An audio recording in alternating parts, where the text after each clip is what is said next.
fascinant parce qu'en général, Donald Trump, il prépare un petit peu son monde à ce qu'il va faire. Il est très, très transparent. Là, il y a une absence de transparence.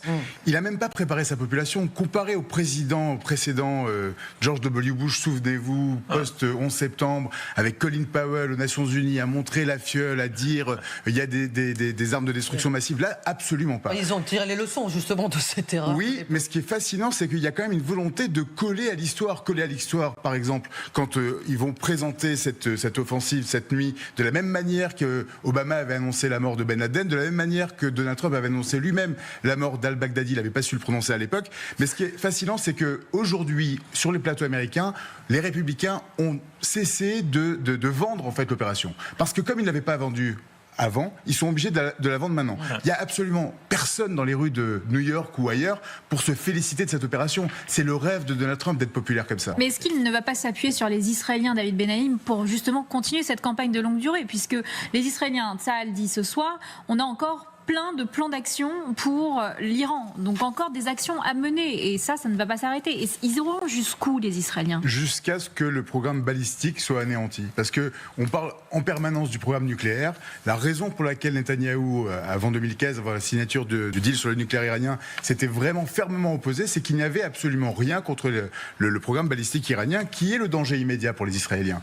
Là, ce que risquent les Israéliens en riposte, on se pose la question, est-ce qu'il va y avoir une bombe sale qui va être envoyée sur Israël? Les Israéliens ne sont absolument pas prêts à ça. Ou une guerre d'usure. On en parle en Israël? On en parle absolument en Israël. 5, 10, 15 missiles qui sont envoyés tous les jours, qui arrêtent complètement l'économie israélienne, qui empêchent les Israéliens de travailler, de vivre, de passer des nuits blanches en permanence. Même si c'est assez impressionnant de voir que sur les 20 ou 30 missiles qui ont été tirés la nuit dernière, il y a eu que 23 blessés, entre guillemets que 23 blessés. Les dégâts sont absolument monumentaux sur les quartiers soufflés.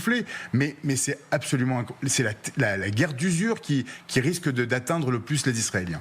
David Benaïm, est-ce que Donald Trump a sauvé la mise à Benjamin Netanyahou sur la scène intérieure? Alors, il faut savoir que l'élection en Israël devrait avoir lieu fin octobre 2026, que pour l'instant, s'il y avait dissolution, ça bénéficierait énormément à Benjamin Netanyahou, donc ils n'ont absolument aucun intérêt à dissoudre. Peut-être qu'il y a 10 jours, c'était le cas, mais ils ont réussi à convaincre de ne pas le faire.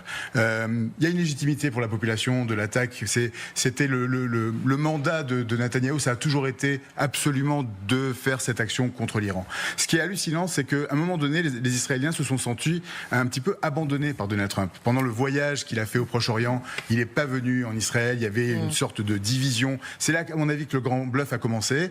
Et ce qui est certain aussi, c'est qu'au moment de l'attaque des Houthis et de l'opération qu'a fait Donald Trump d'aller attaquer juste pour essayer de préserver l'économie américaine et de continuer de laisser les missiles toucher Tel Aviv, là il y avait une véritable problématique et les Israéliens ont douté. Et à partir du début de l'offensive contre l'Iran il y a 10 jours, on a commencé à revoir de l'espoir que les Américains rejoindraient Netanyahou pour attaquer l'Iran, et avec des panneaux notamment sur l'autoroute de Tel Aviv avec Mr. President finish the job. Il y en a aujourd'hui, on va les voir, regardez, je ne sais pas si vous avez...